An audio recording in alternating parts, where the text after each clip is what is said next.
Alright, this is Chapter 2, Homework 2. We'll start with 2-40.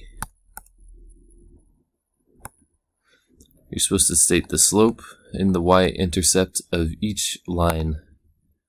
So for this one, the number in front of x is the slope.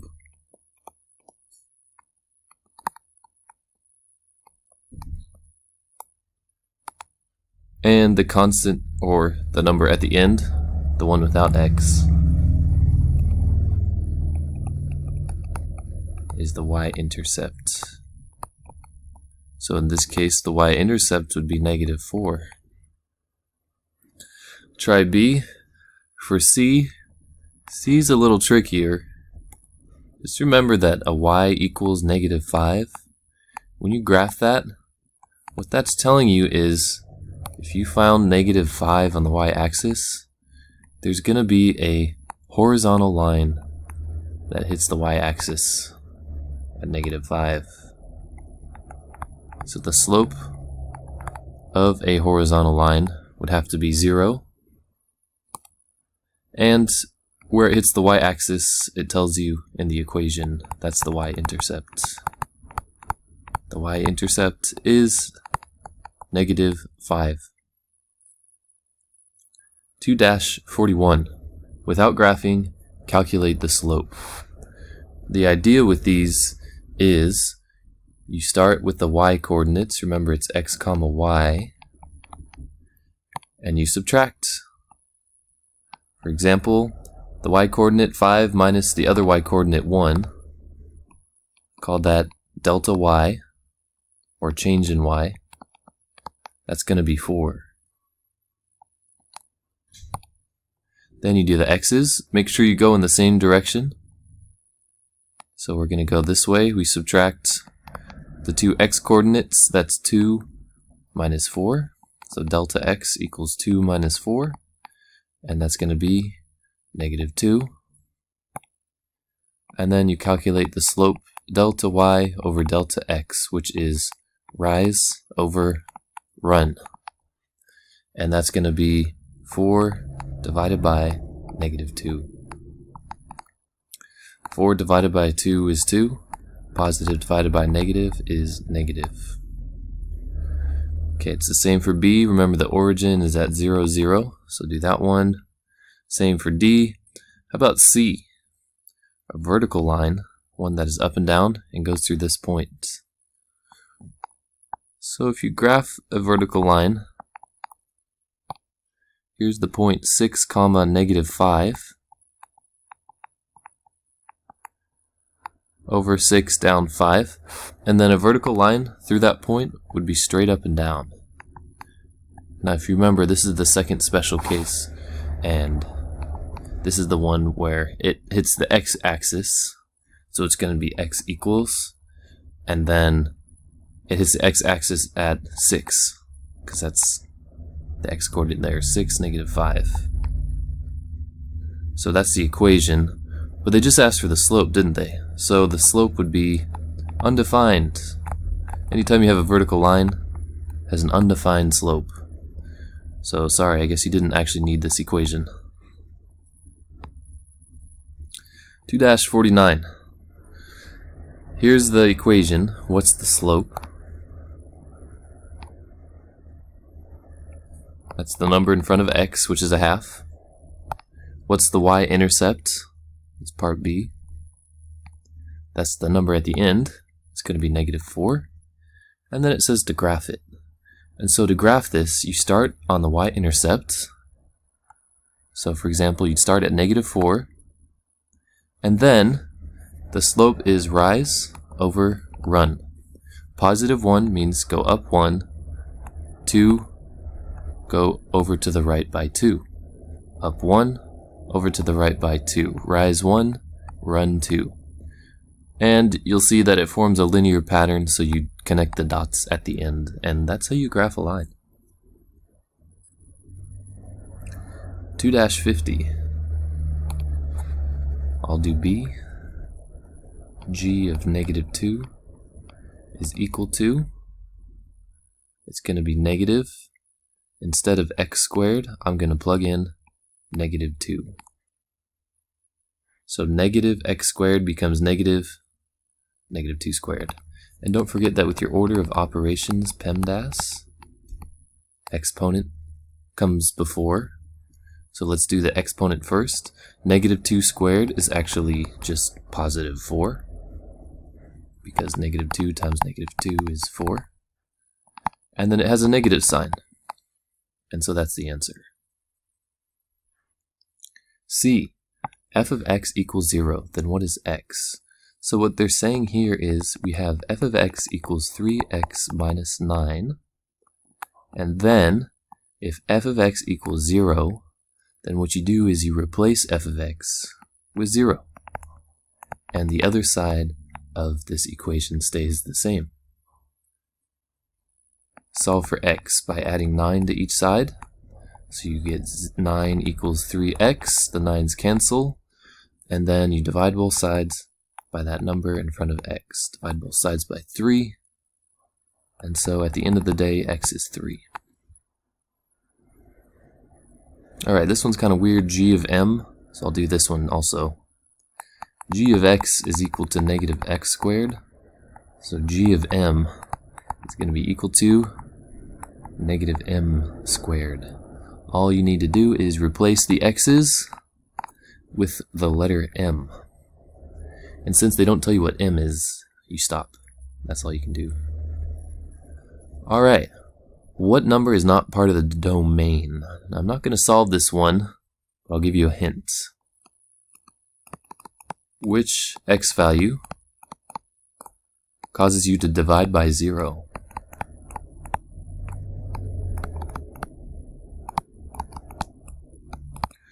So what I mean is 3 over x plus 5. What number would you plug in for x right here that would cause you to divide by 0? So you would say that that number is not part of the domain. The domain is the list of all possible inputs. When you have a function, the domain is just a list of all the numbers that you're allowed to plug in.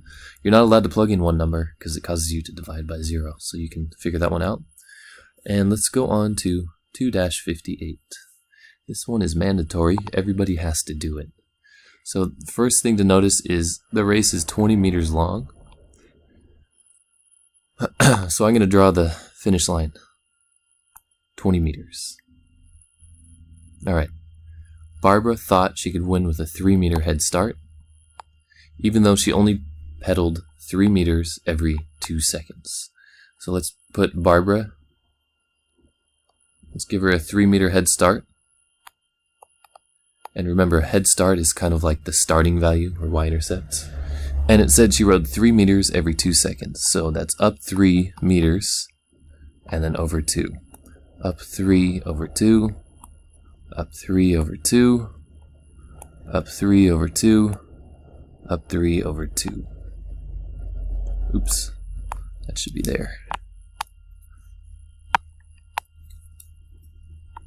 So then you connect the dots to form the first line. Alright, Carlos rode his tricycle so that his distance y from the starting line in meters could be represented by this equation. Oops, I skipped Mark, didn't I? So Mark began at the starting line, no head start, and he finished the race in 5 seconds.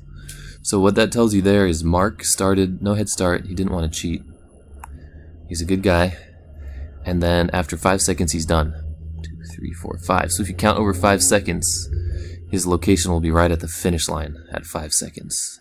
So you find 5 on the x-axis, you go up to the finish line, and that's Mark. So he actually might have won the race. You can see he finished in 5 seconds, and Barbara finished in more like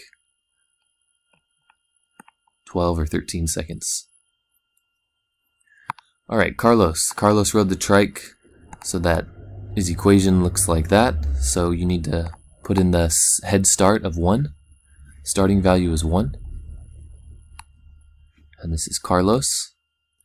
And then it looks like the slope or the speed is 5 over 2. That's going to be 5 meters every 2 seconds. 1, 2, 3, 4, 5. So up 5 over 2. Just keep following that pattern of up 5 over 2. And there's our race. So we've got Carlos finishing in second, Barbara over here, Mark is the winner. Alright, who won the 20-meter race? You can see that Mark won.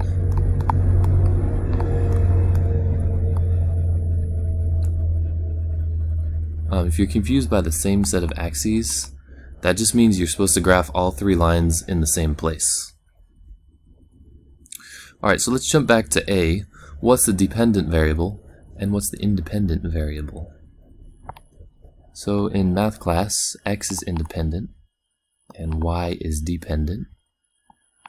So X is the time in this situation and Y is distance from the starting line. If you want to know why that is, just think about this. How far you are from the starting line, that depends on the time, how long you've been racing, right? So distance depends on time. Therefore, distance is the dependent variable.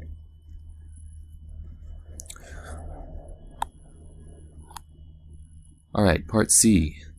Write the equations that describe Barbara and Mark's motion.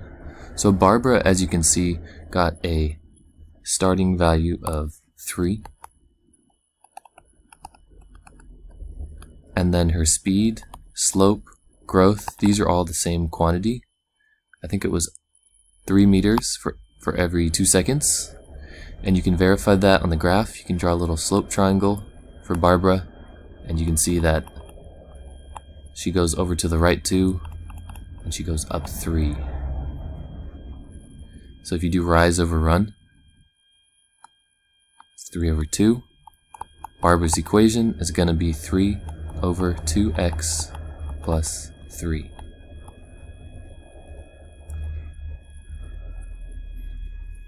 Alright, I will let you go for Mark's. Just find the starting value, find the speed, slope, growth, whatever you want to call it, and then make an equation. Alright, how fast did Carlos pedal? So, in order to find Carlos's pedaling, you have to go back to his equation, and you can see that Carlos pedaled at a speed or a growth rate of 5 over 2.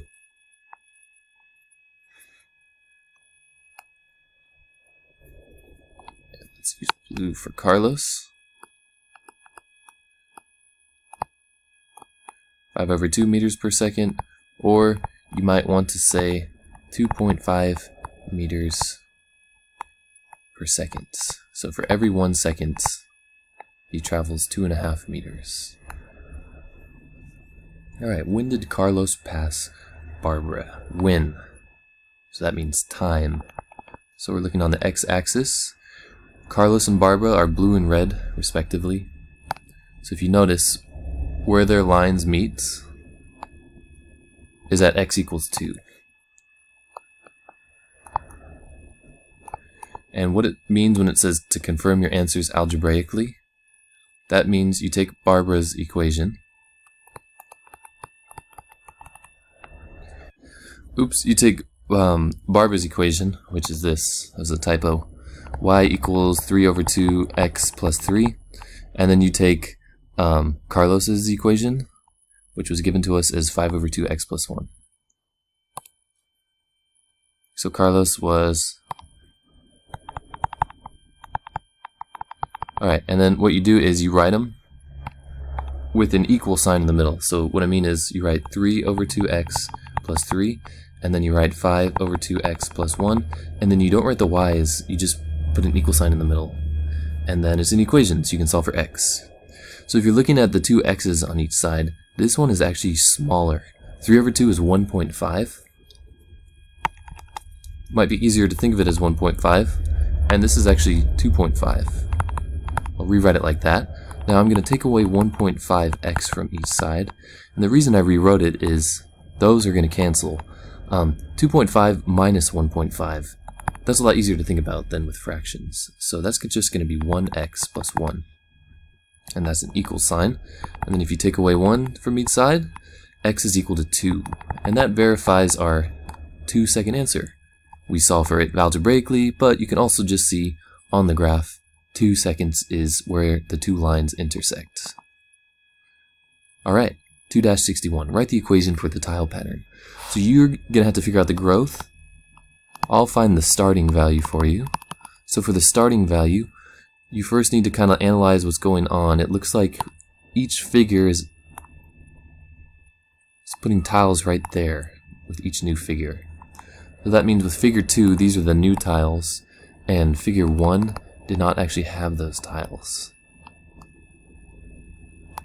So it was just 6 tiles in figure 1, and then if we're following the same pattern, those were the new tiles in figure 1. So if you go backwards, figure 0 had tiles that kind of look like that. So the starting value is equal to 3. Make sure you find the growth, and then your equation is going to be y equals blank x plus 3, where you fill in the blank with the growth. Alright, 2-62. Graph this equation.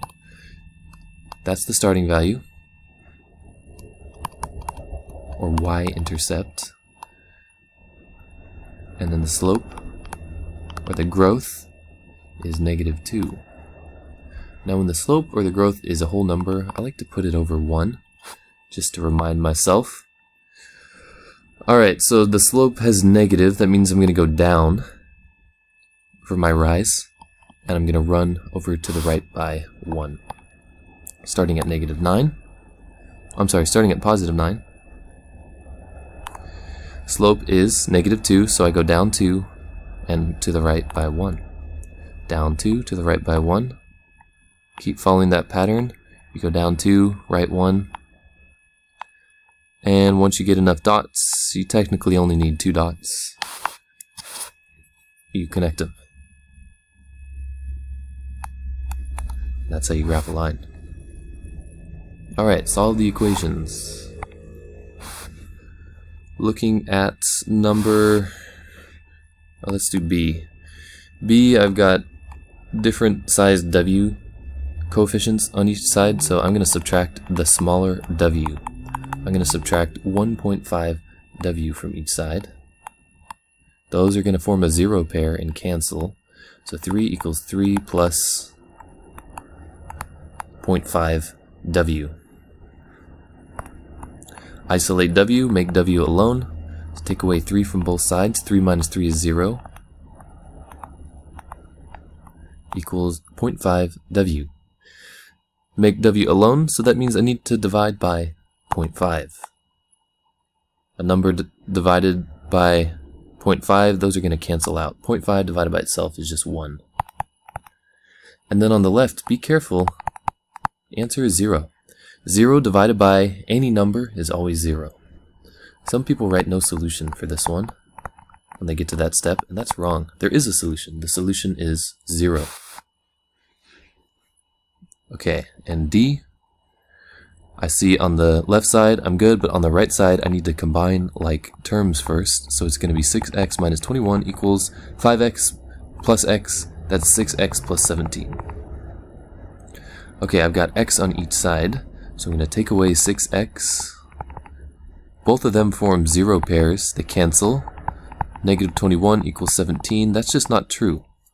So there's no solution. And that's because negative 21 is not equal to 17. Alright, 74. You've got different situations. You're supposed to determine the pattern of growth and the number of tiles in figure 0 or the y-intercept. So let's look at B. B, to get growth from a graph, this is the same as slope. Draw a triangle. Label each side. On the bottom, that's 1. Up and down is 2, but be careful, that's negative 2. because we're going down 2 and to the right 1, negative 2. And so delta y over delta x, or the rise over run, is negative 2 over 1. And that is the growth.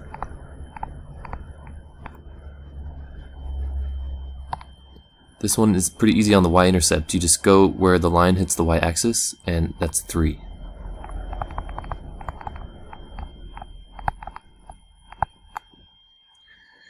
Alright, I'll let you do the A and C. I'll do D. D, you look for, these are, X is kind of like figure number, remember? And Y is like number of tiles. So let's find figure 0, number of tiles in figure 0, and that's 3. So the number of tiles in figure 0 is 3. And then if you're looking at the growth pattern, if you notice, it's going down by 5. 13 minus 5 is 8. Negative 7 minus 5 is, it's getting more negative, negative 12. So the growth for this one is, each new figure has 5 less tiles, minus 5. So I'll let you do A and C, and then don't forget to answer E. Which one has the biggest growth? And let's look at 2-82. A car gets 25 miles a gallon. It travels for 45 minutes at 65 miles an hour. How many gallons of gas does it use during that time? Show your work using units and giant ones. So let's start with 65 miles per hour.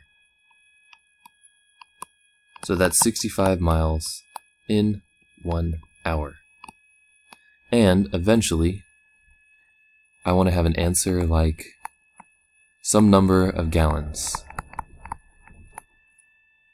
Alright, so let's look, we're given that we have 25 miles per gallon of gas. So I'm going to do something unusual here. I'm going to write 1 gallon on the top. I'm going to write 25 miles on the bottom. The reason I'm doing that is miles on the top and miles on the bottom cancel. That's the giant one, that's what they mean. Look for things that cancel.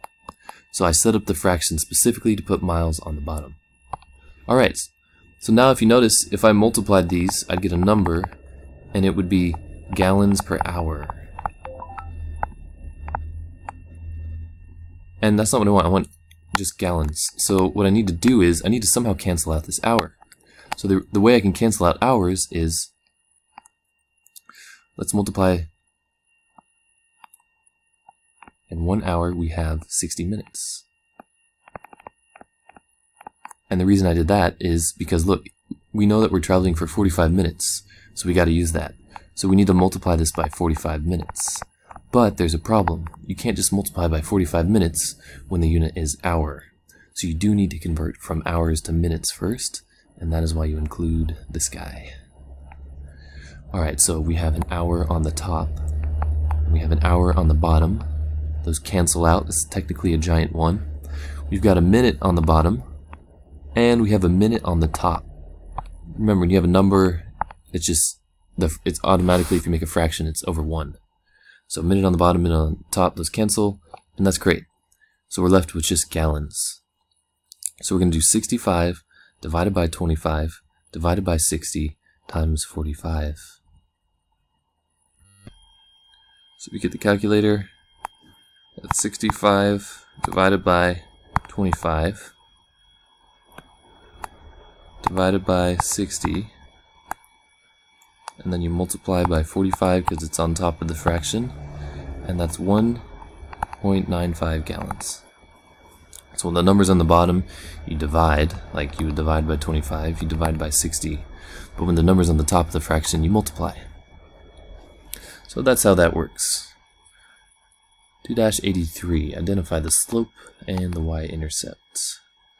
Part B, there's no starting value, so automatically it's plus 0. We're not adding anything. That means the y-intercept, or the starting value, is 0. The slope is the number in front of x. So the slope is negative 5 over 4. If you notice, negative 5 over 4, that's the same thing as 5 over negative 4. That's the same thing as negative 5 over 4. It's all the same. Typically we write it like that with a negative sign in front. C. Y equals 3. This is a special case. This is a horizontal line. It hits the y-axis at 3. And if you remember, a horizontal line has a slope of 0. And the y-intercept, well, it tells you in the equation, that's where it hits the y-axis. Y equals 3 means the y-intercept is 3. It's a horizontal line with a y-intercept of 3. Alright, 85, find the slope. Let's look at the first one. So the way this works is you need rise over run. So let's start with the y coordinates. Each of these is in the form x comma y.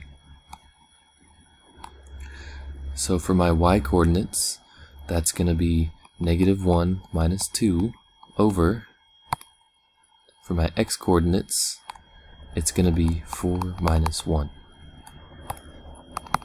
So when you subtract the y coordinates, you get -3. When you subtract the x coordinates that way, you get 3. And then remember, when you make your fraction, the y's go on top. The y number goes on top of the fraction. Okay, don't forget, negative divided by positive is negative. Alright, let's try D. D, same deal. We're doing rise over run. So subtract the y coordinates first. That's going to be 68 minus 67.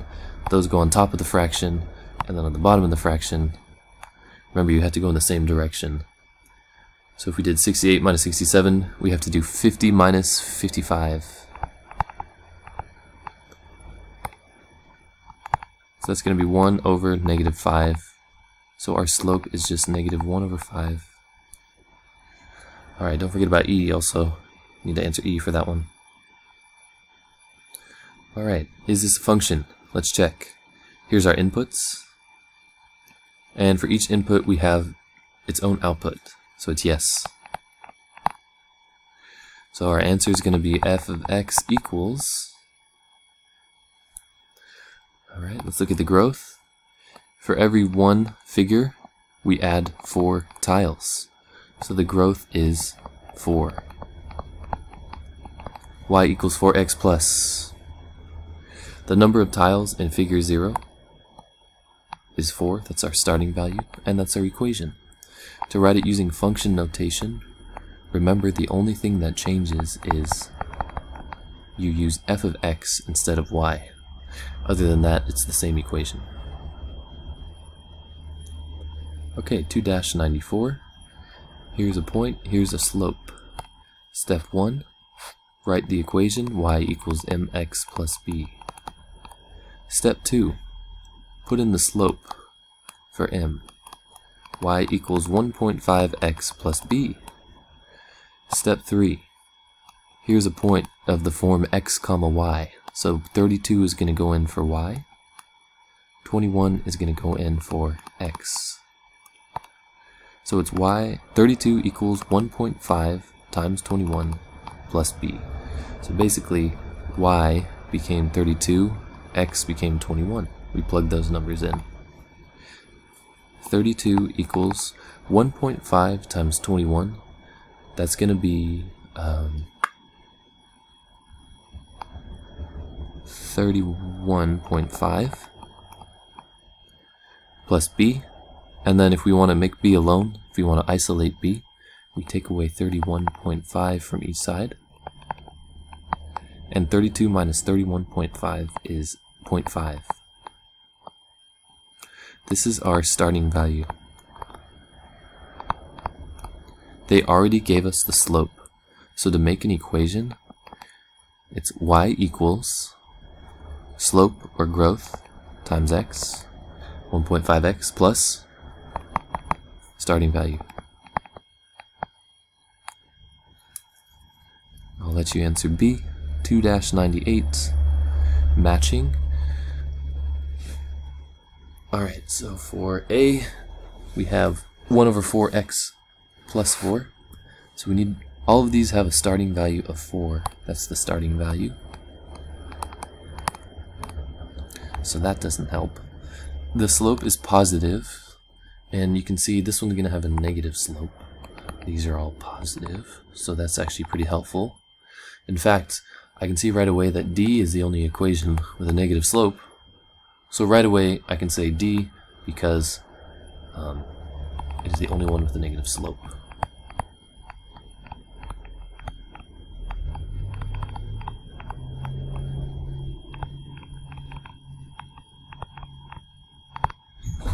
Alright, now I want to put in A. So I want to find one of these equations that has a rise of 1 and a run of 4. Basically up 1, right 4.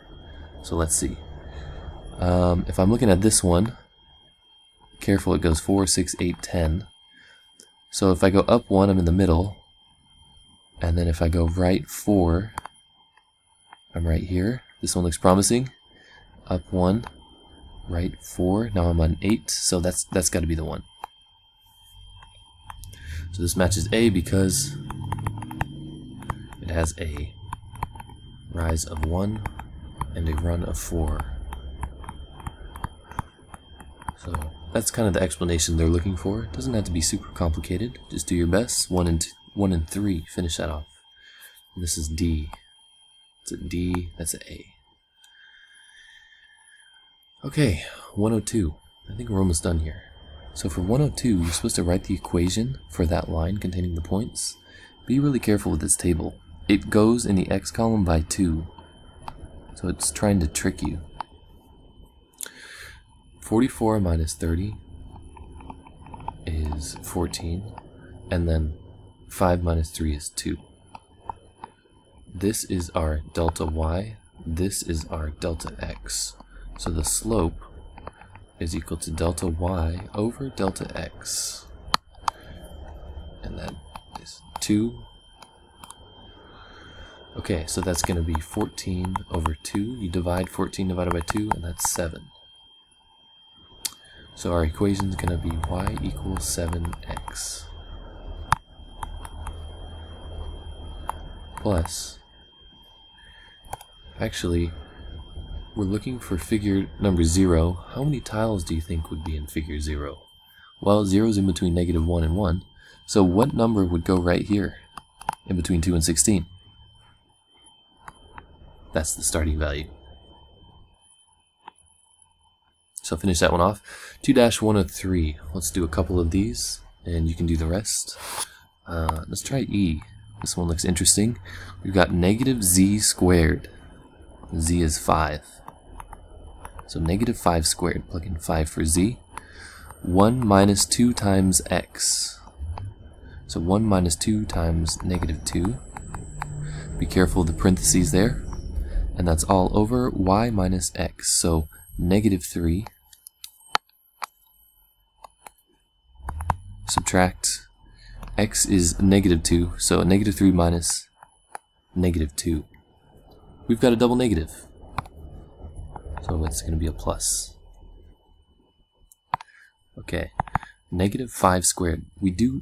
Don't forget about PEMDAS. We do the exponent first.